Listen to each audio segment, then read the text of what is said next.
335 में शिक्षा का अधिकार है और 244(1) के अनुसार अनुसूची का अधिकार हमें मिला है। इतने सारे अधिकार उसको कहां से समझ में आएगा जो खुद ही थम्सअप है, जो खुद ही दिशाहीन है। पढ़ा लिखा वर्ग घर में पढ़ा है और अनपढ़ आदमी समाज का नेतृत्व कर रहा है। अनपढ़ आदमी को ट्रेनिंग नहीं दी जा सकती, अनपढ़ आदमी समाज का नेतृत्व नहीं कर सकता। साथियों, अनपढ़ों को ट्रेनिंग नहीं दी जा सकती, अनपढ़ों को समाज का नेतृत्व नहीं कर सकता। 1950 के पहले भारत में कोई पढ़ा लिखा वर्ग, कोई बुद्धिजीवी वर्ग हमारे समाज में नहीं था। 26 जनवरी 1950 में जैसे ही संविधान लागू हुआ, भारत में SC, ST, OBC माइनॉरिटी में 3 वर्ग का निर्माण हुआ, एक नेता निर्माण हुआ। हमारे समाज में 50 के पहले कोई नेता नहीं था, नेता निर्माण हुआ और वो नेता वर्तमान में पार्टी और हाईकमांड का गुलाम है। नेता पार्टी और हाईकमांड का गुलाम है।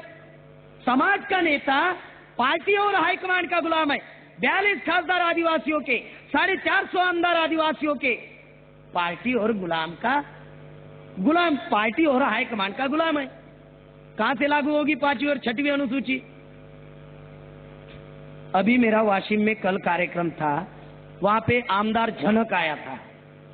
वहां पे मैंने 5वीं 6वीं अनुसूची बताई। यहाँ पे मालेगांव के लोग आए हुए, 5वीं 6वीं अनुसूची बताने के बाद वो लोग हमारे पास आए और बोले, गेड़ाम साहब, अभी आमदार भी लागू नहीं कर रहा है, खासदार भी लागू नहीं कर रहा है, आपको हम निवेदन दे रहे कि हमारे एरिया में आप 5वीं अनुसूची लागू करो।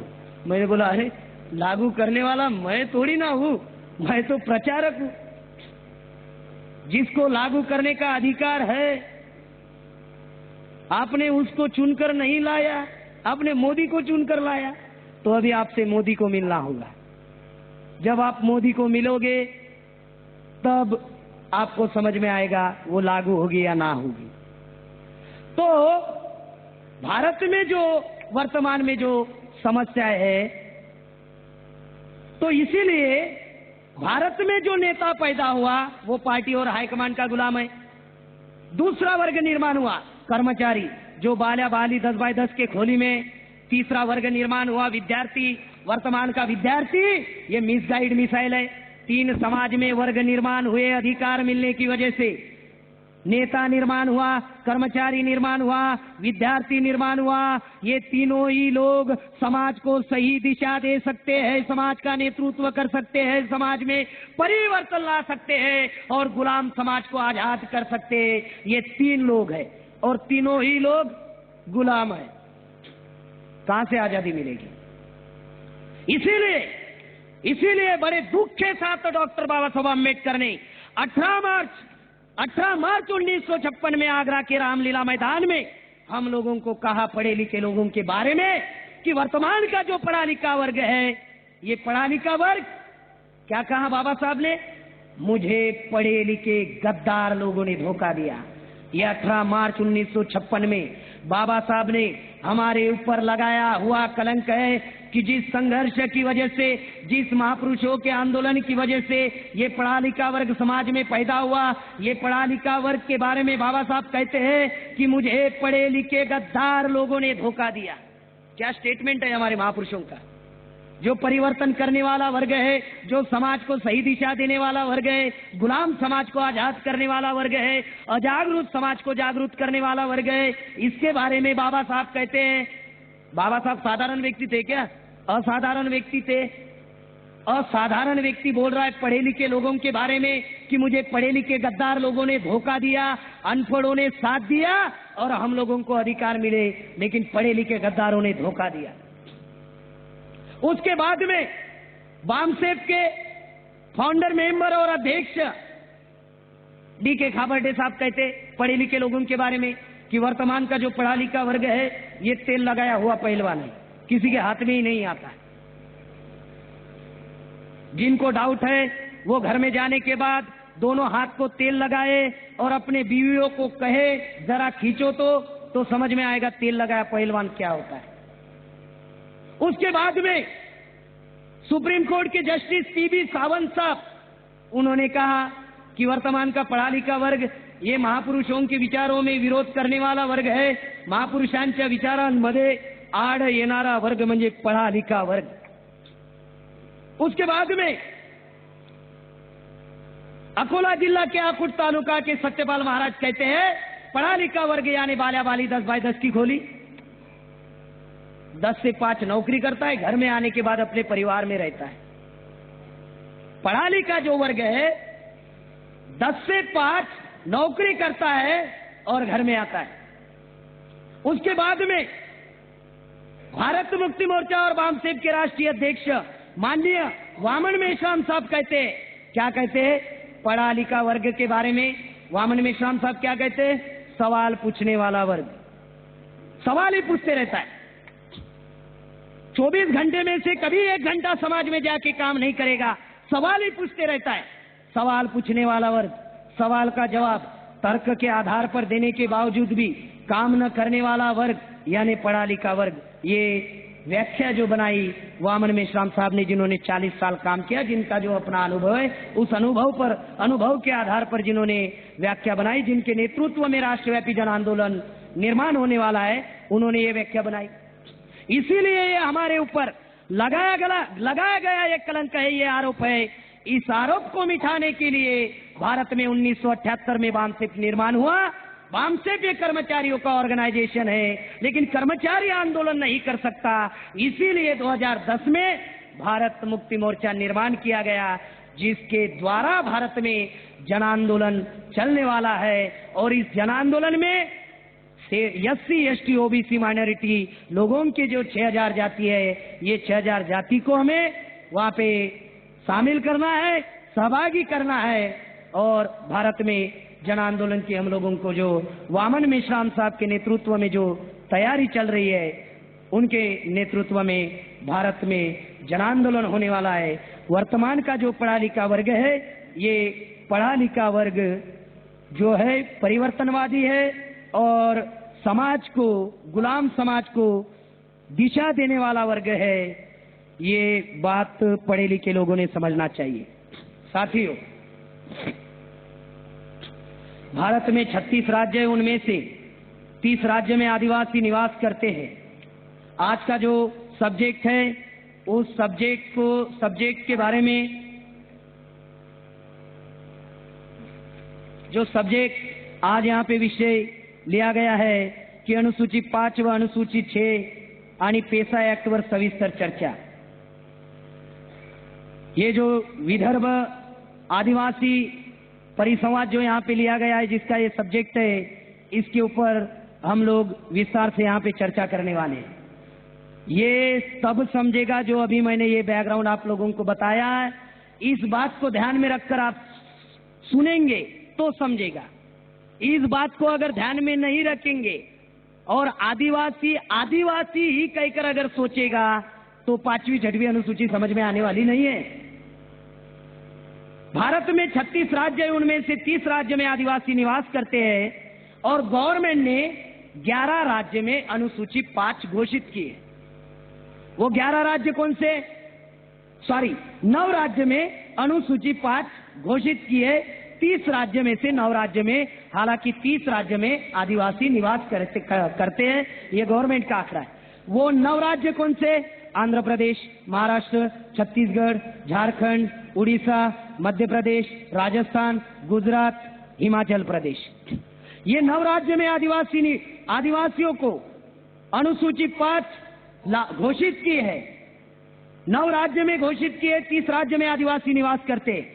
लेकिन हम लोग महाराष्ट्र में चर्चा कर रहे, इसलिए आज यहाँ पे हम लोग महाराष्ट्र के बारे में यहाँ पे डिस्कशन करने वाले हैं। महाराष्ट्र में 2 दिसंबर 1985 में भारत में अनुसूची 5 घोषित की।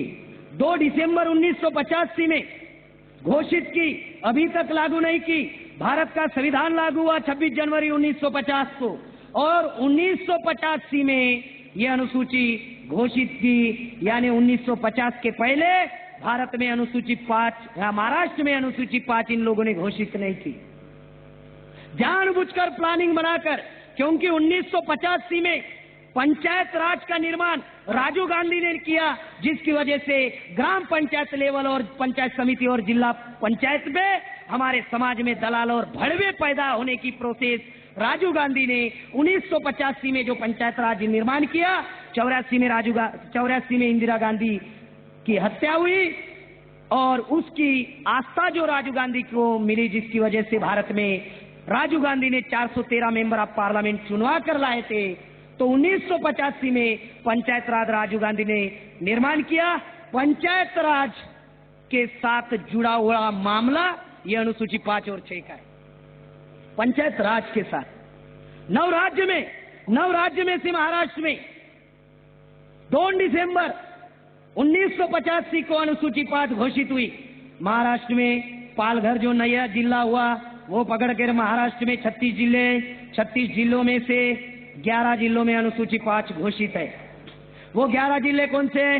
ठाणे, नाशिक, पुणे, धुळे, अहमदनगर, जळगाव, नांदेड़, अमरावती, यवतमाळ, गडचिरोली, चंद्रपुर, ये 11 जिलों में अनुसूची 5 घोषित है। ये 11 जिलों में अनुसूची 5 घोषित है। भारत मुक्ति मोर्चा का 3रा राष्ट्रीय अधिवेशन लखनऊ में था और वहां पे ये सब्जेक्ट लगाया गया था। उस सब्जेक्ट में मेरा नाम वक्ता के रूप में डाला गया था। तब मुझे ये अनुसूची 5 और 6 पढ़ने का मौका मिला।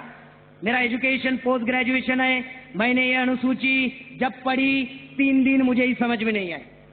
मैंने जब पढ़ी 3 दिन मुझे ही समझ में नहीं आई। तो मुझे ऐसा लगा कि समाज का जो पढ़ा लिखा वर्ग है, ये बुद्धिजीवी वर्ग है, समाज का नेतृत्व करने वाला वर्ग है, इनके पास जानकारी होगी। तो मैंने इंटेलेक्चुअल क्लास को फोन किया, मेरे समाज को डॉक्टर को मैंने फोन किया और उनको पूछा, डॉक्टर साहब अनुसूची 5 के बारे में मुझे जानकारी चाहिए, आप समाज के पढ़े लिखे लोग हो। डॉक्टर ने कहा मैं आदमी का डॉक्टर हूं, संविधान का डॉक्टर नहीं हूं। तो मुझे लगा चलो डॉक्टर को पता नहीं तो इंजीनियर को पता होगा। तो मैंने इंजीनियर को पूछा, उसने कहा मैं सिविल इंजीनियर हूं। बिल्डिंग बांधने के बारे में पूछो, संविधान के बारे में तो मुझे ही पता नहीं। फिर मुझे लगा प्राध्यापक लोग जो होते, पढ़ने वाले लोग होते, इतिहास के जानकार लोग होते, मैंने उनको पूछा तो उस प्राध्यापक ने मुझे जवाब दिया मैं मराठी लिटरेचर का प्राध्यापक हूं। एक ने तो कहा कि मैं इतिहास का प्राध्यापक हूं। गिड़ाम साहब 5वीं अनुसूची के बारे में मुझे पता नहीं। फिर मुझे लगा वकील लोग, पंडित लोग होते, इनको पूछना चाहिए। तो हमारे आदिवासी समाज के वकील को मैंने पूछा तो वकील ने कहा, इतना मजेदार जवाब दिया कि वो आपको बताना चाहता हूं। बोले गिड़ाम साहब मैं क्रिमिनल लॉयर हूं। तो अभी गिड़ाम ने किधर जाना चाहिए? गिड़ाम ने किधर जाना चाहिए? तो गिड़ाम के तब ध्यान में आया कि जो समाज का पढ़ा लिखा वर्ग है, इसको ही अनुसूची 5 6 पता नहीं तो अनपढ़ों को कहां से पता रहेगी और समाज को कहां से पता रहेगी।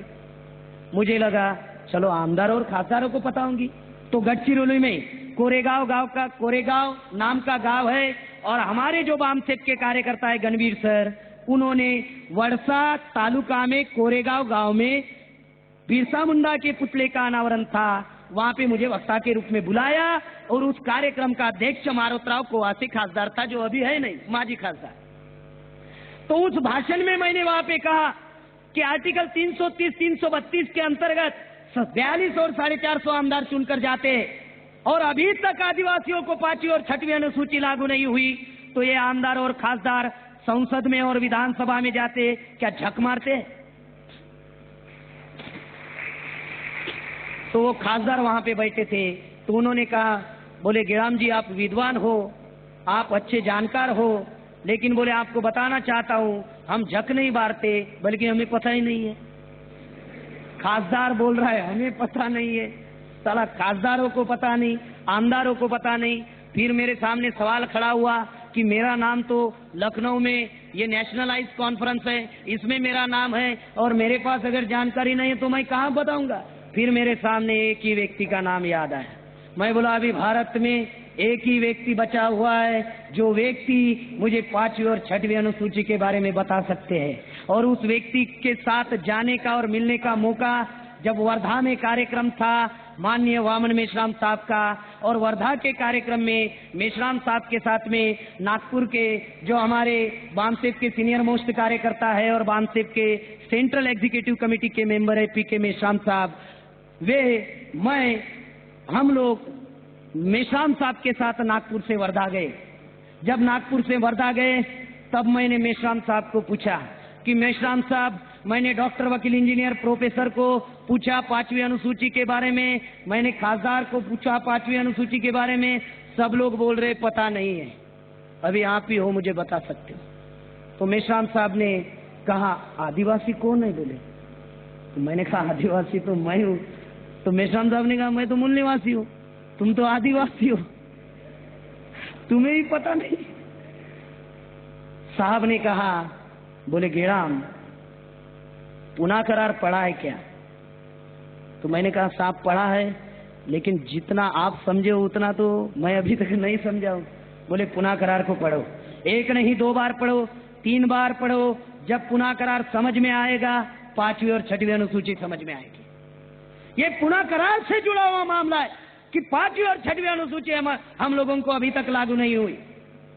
ये क्या है आखिर 5वीं और 6वीं अनुसूची? अनुसूची 5 में लिखा गया है स्वायत्त शासन का अधिकार। स्वायत्त शासन का मतलब होता है सेल्फ गवर्नेंस।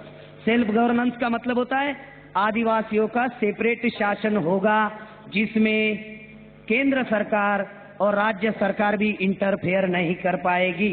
अभी वर्तमान में बीजेपी की सरकार है, बीजेपी के सरकार में एक अलग सरकार आदिवासियों की होंगी, जिसे आदिवासियों का सेपरेट अधिकार होगा, सेपरेट शासन होगा, उसे बोलते हैं स्वायत्त शासन का अधिकार।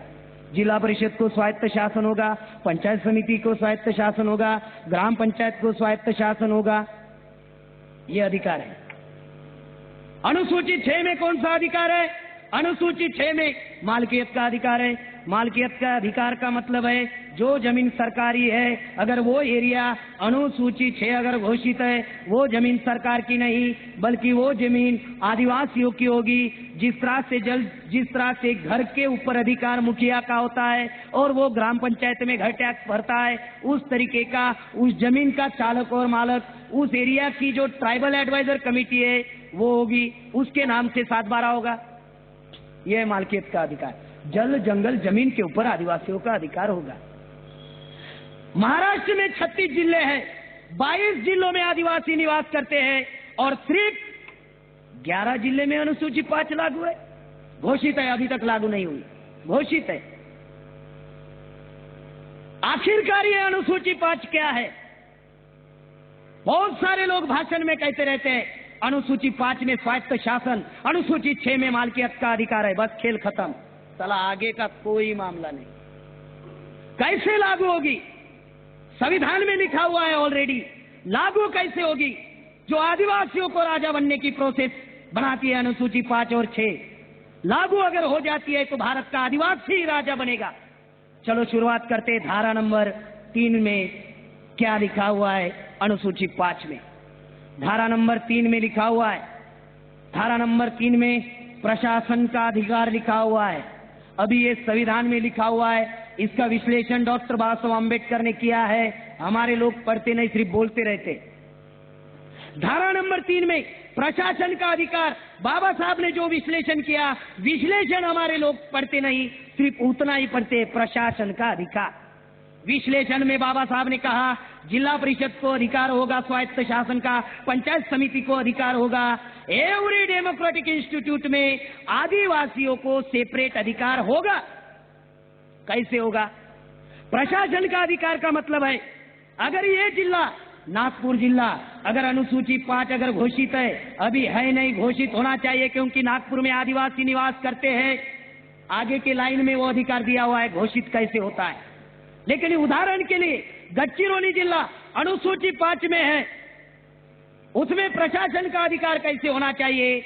वो जिला में कलेक्टर होता है, तो अगर अनुसूची 5 लागू होती है, उस जिला में 2 कलेक्टर रहेंगे, एक कलेक्टर जनरल का रहेगा, एक कलेक्टर केवल और केवल मात्र अनुसूची 5 और 6 का रहेगा।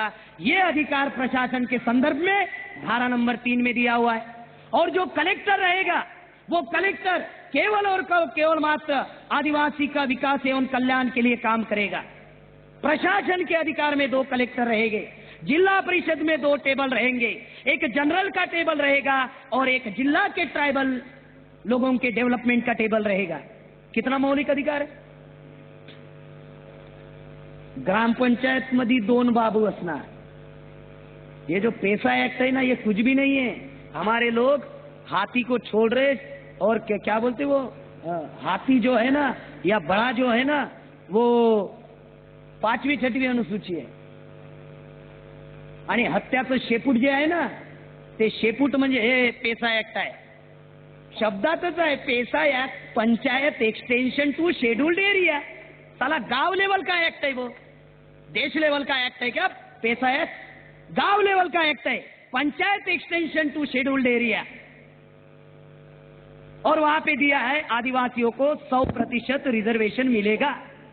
पेसा एक्ट के अंतर्गत 100% रिजर्वेशन मिलेगा.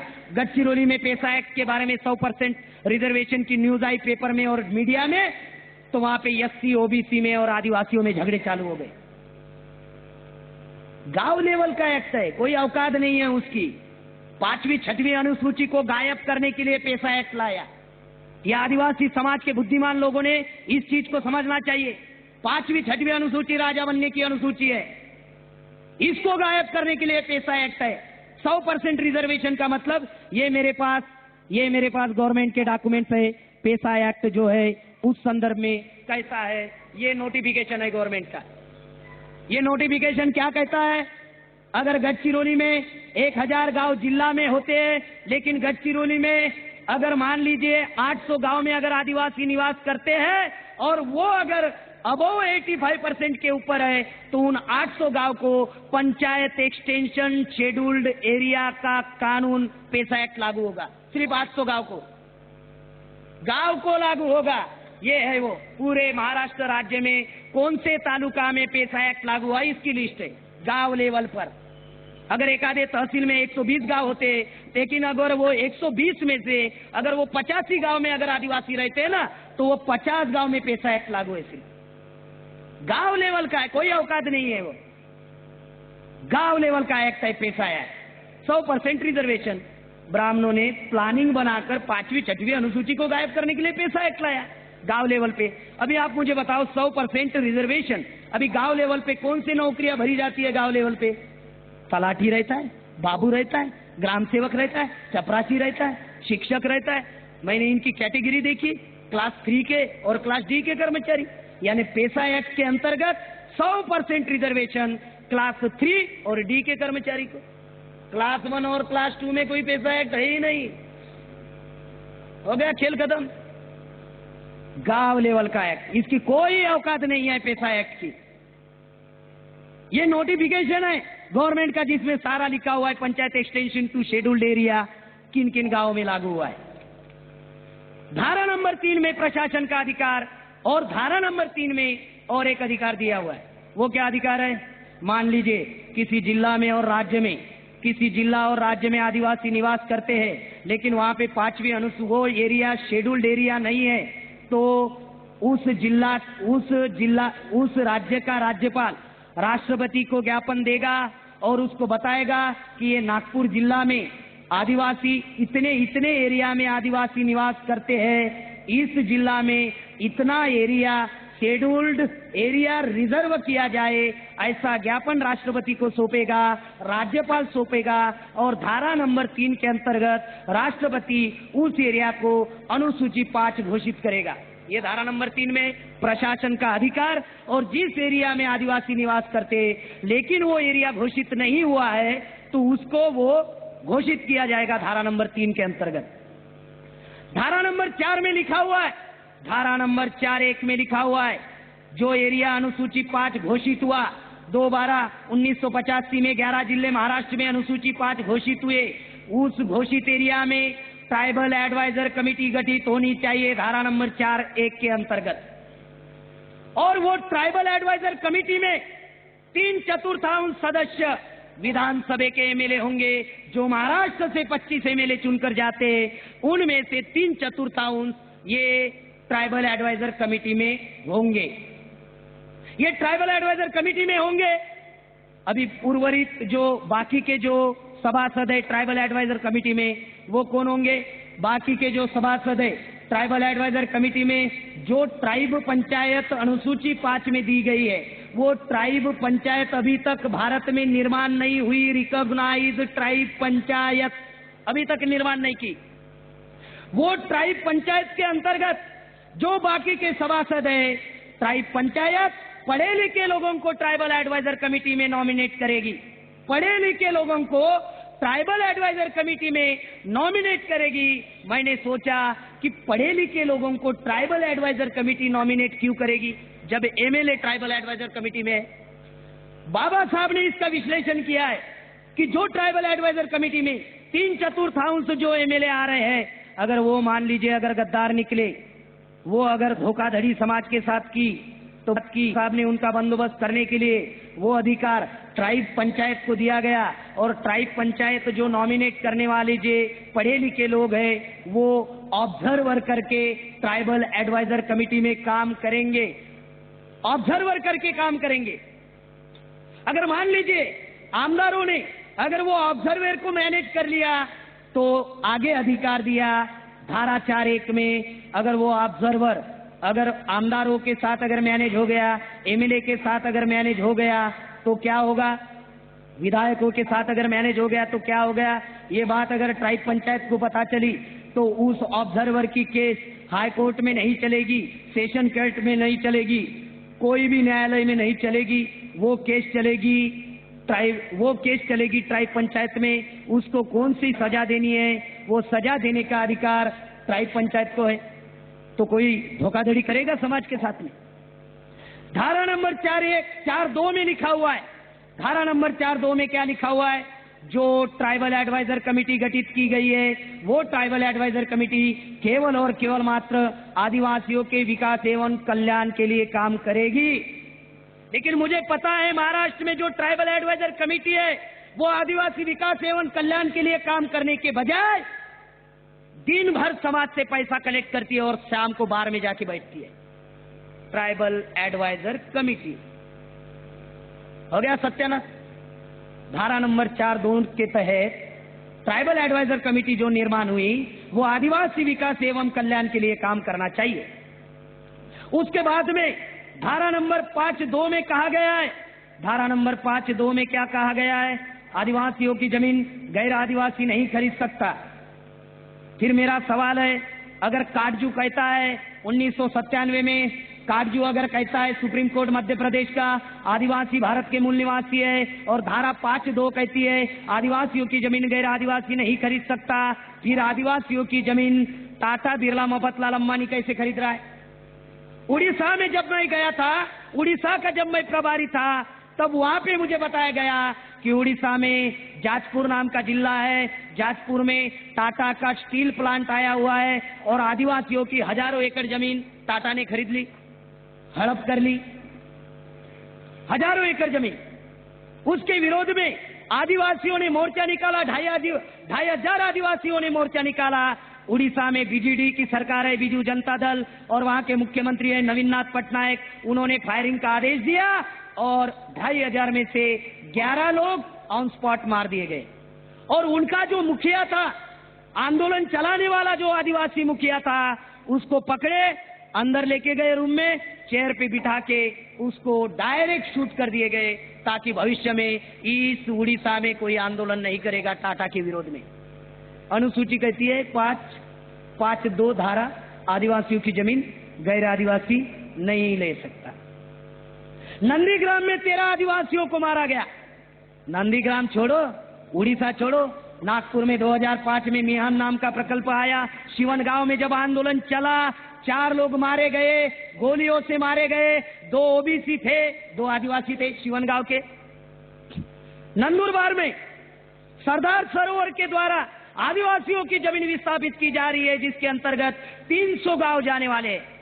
नर्मदा नदी बचाओ आंदोलन, समस्या आदिवासियों की, आंदोलन करती है मेधा पाटकर, सिंधुदुर्ग जिला की पाठ गांव की ब्राह्मण बाई है। आदिवासियों को गुलाम बनाने के लिए जवानी कुर्बान कर दी, शादी नहीं की। मेधा पाटकर, नाना पाटेकर जिस गांव का है उस गांव की मेधा पाटकर। भयानक समस्या।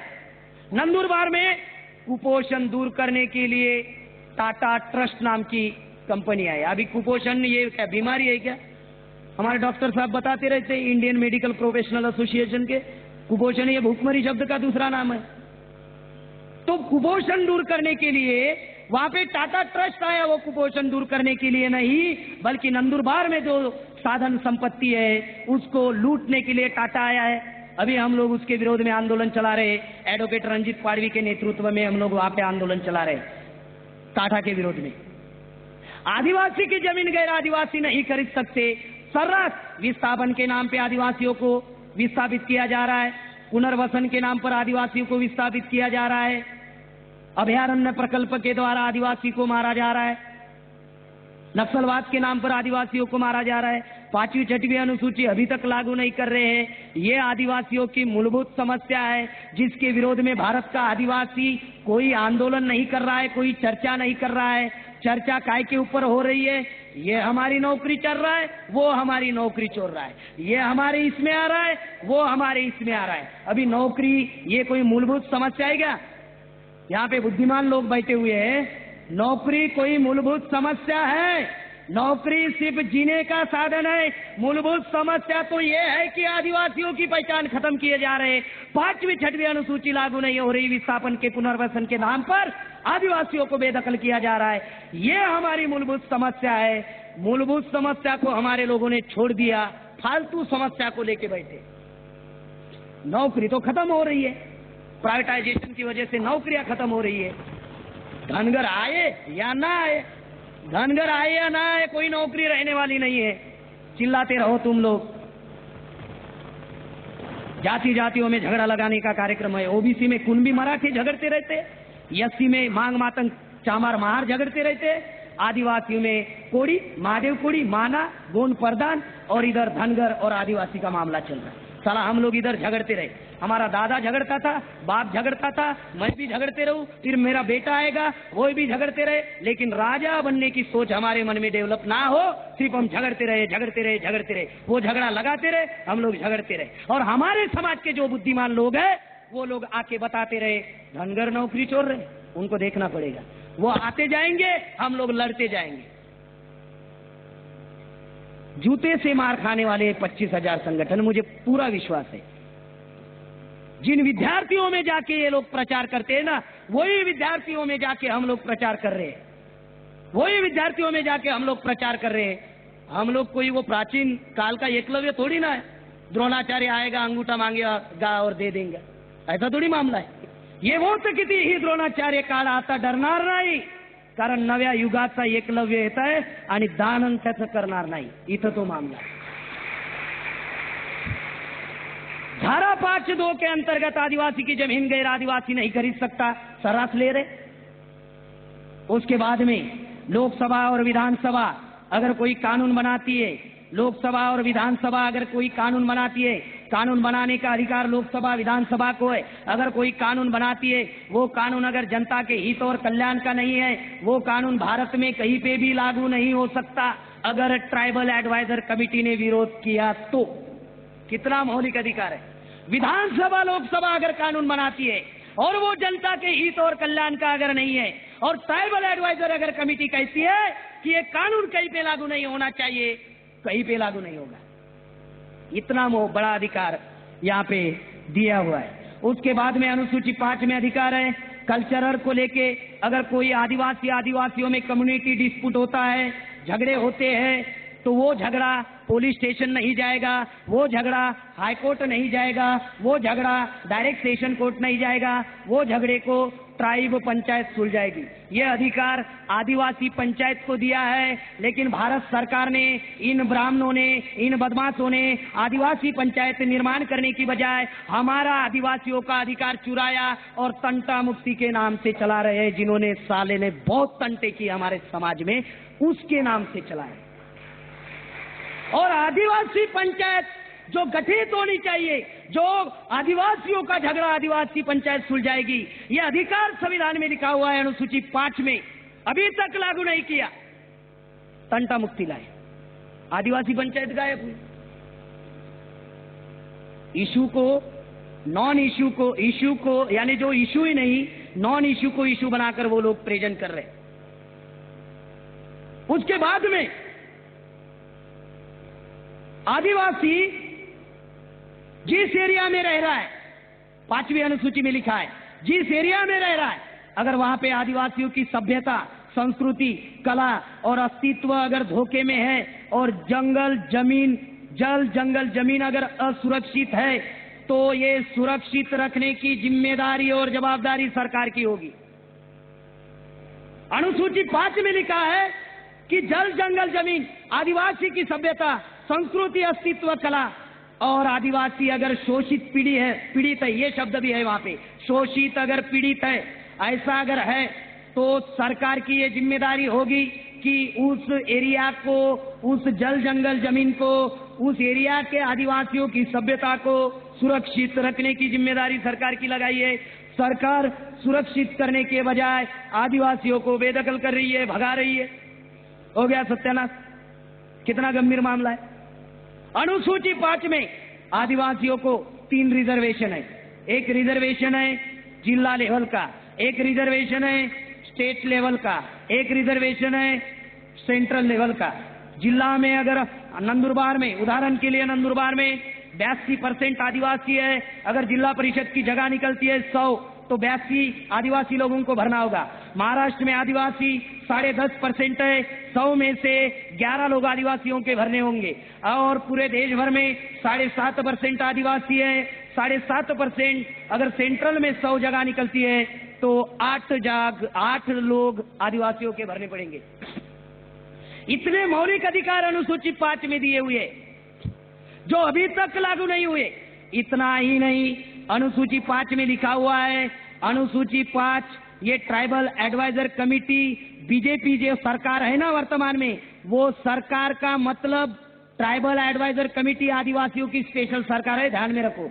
एक है बीजेपी की सरकार, एक है ट्राइबल एडवाइजर कमेटी की सरकार। समझाने के लिए, ट्राइबल एडवाइजर कमेटी ये सरकार है आदिवासियों की।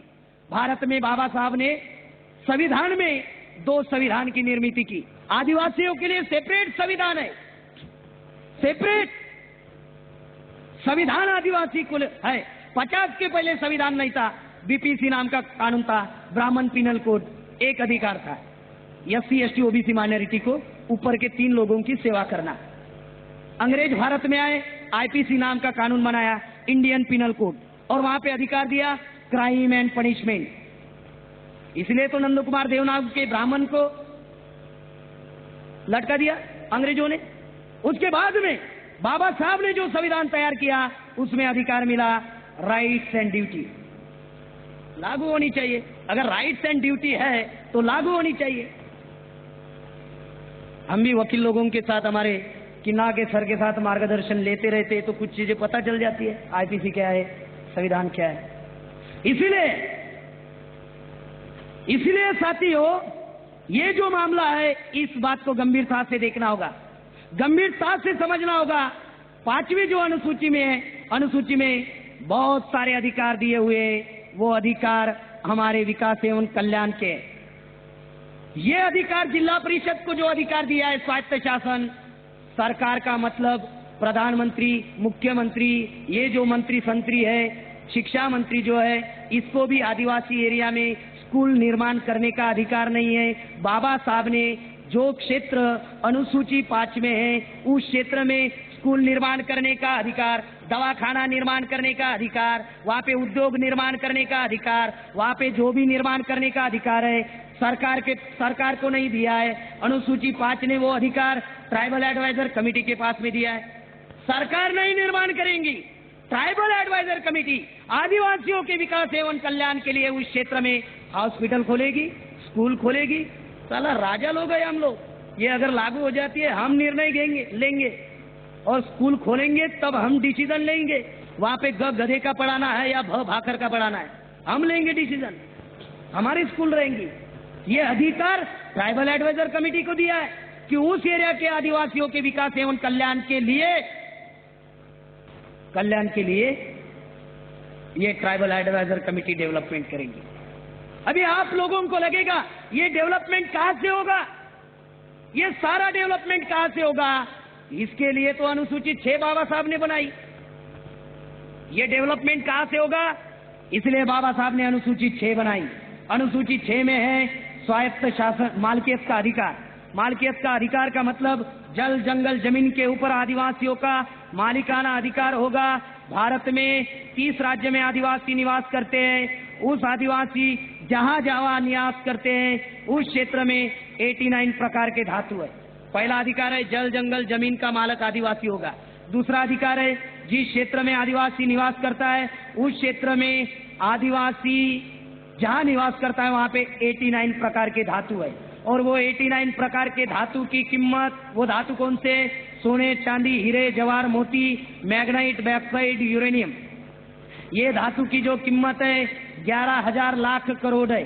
11,000 लाख करोड़ का मतलब भारत में आदिवासी 7.5% है। भारत में आदिवासी 11 करोड़ 70 लाख है। 11 करोड़ 70 लाख आदिवासी 11,000 लाख करोड़ का मालक है। मैंने प्रयास किया 11 के ऊपर कितने जीरो लगते तब 11,000 लाख करोड़ बनते। मैं अभी तक जीरो लगा नहीं पाया।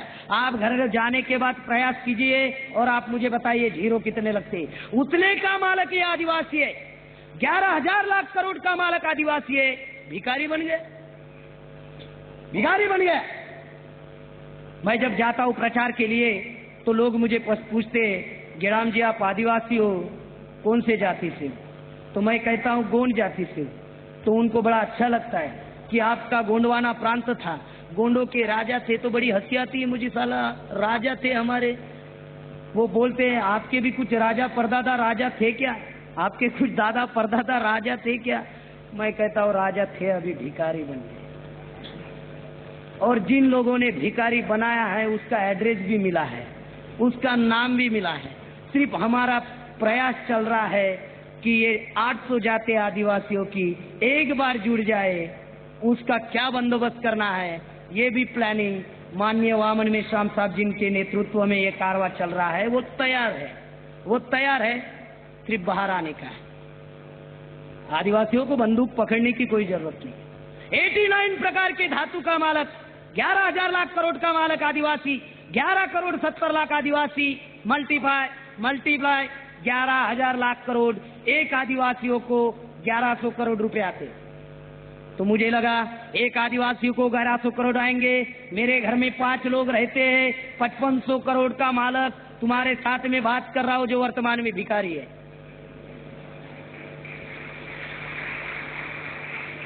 5500 करोड़ का मालक। वरकड़े सर, हम लोगों को मांगने की जरूरत नहीं है। राजा लोग है, टाटा बिरला मफतलाल अंबानी की औकात नहीं है हमारे सामने। 11,000 लाख करोड़ के मालक है हम लोग। अंबानी का क्या आंकड़ा है हमारे सामने? कुछ भी नहीं है। राजा लोग हैं हम लोग। लागू नहीं हुई ये बात अलग है कि हमारे समाज में दलाल पैदा हुए, ये बात अलग है, लागू नहीं हुई। लेकिन गर्व तो हो रहा है कि 11,000 लाख करोड़ का मालक है। लागू होंगी तब देखेंगे क्या है। अभी तो है ना, सुकून मिलता है, बड़ा बड़ा अच्छा सुकून मिलता है 11,000 लाख करोड़ बोलने में। गिनने में कितना समय लगेगा पता नहीं, बोलने में अच्छा लग रहा है। 11,000 लाख करोड़ के मालक आदिवासी है। और बहुत सारे अधिकार वहां पे लिखे हुए हैं। क्या अधिकार है? जो क्षेत्र अनुसूची 6 घोषित होगा उस क्षेत्र में, अगर मान लीजिए अनुसूची 6 अगर घोषित होगा, अनुसूची 5 में अनुसूची 6 निर्भय है। अनुसूची 5 और 6 अलग है, लेकिन 5 से अटैचमेंट है। ये जो यवतमाल जिला है ना, यवतमाल जिला में अनुसूची 5 लागू है। वनी जो एरिया है ना, वहां पे अनुसूची 6 लागू होनी चाहिए, इसीलिए अटैचमेंट है। अगर इस एरिया में अनुसूची 5 और 6 के एरिया में अगर कोई मार्केटिंग कंपनी अगर भारत में आती है मार्केटिंग करने के लिए, अगर वो आदिवासी एरिया में जाके अगर वो मार्केटिंग करना चाहती है, अगर वो पेन बेचना चाहती है, मोबाइल बेचना चाहती है, कपड़े बेचना चाहती है, सबसे पहले उसको ट्राइबल एडवाइजर कमेटी की परमिशन लेनी पड़ेगी। अगर ट्राइबल एडवाइजर कमेटी अगर उसको परमिशन देती है तो ही वो पेन या मोबाइल बेच सकती है, उसकी मार्केटिंग कर सकती है। कितना मौलिक अधिकार है। और देने के बाद ट्राइबल एडवाइजर कमेटी ने परमिशन देने के बाद वो लागू करने का जो अधिकार है, वो लागू करने का अधिकार ट्राइबल एडवाइजर कमेटी के पास है। क्या लागू करने का अधिकार? उस कंपनी के ऊपर टैक्स लागू करने का अधिकार ट्राइबल एडवाइजर कमेटी के पास है। इतना मौलिक अधिकार है। बहुत सारे मौलिक अधिकार आदिवासी को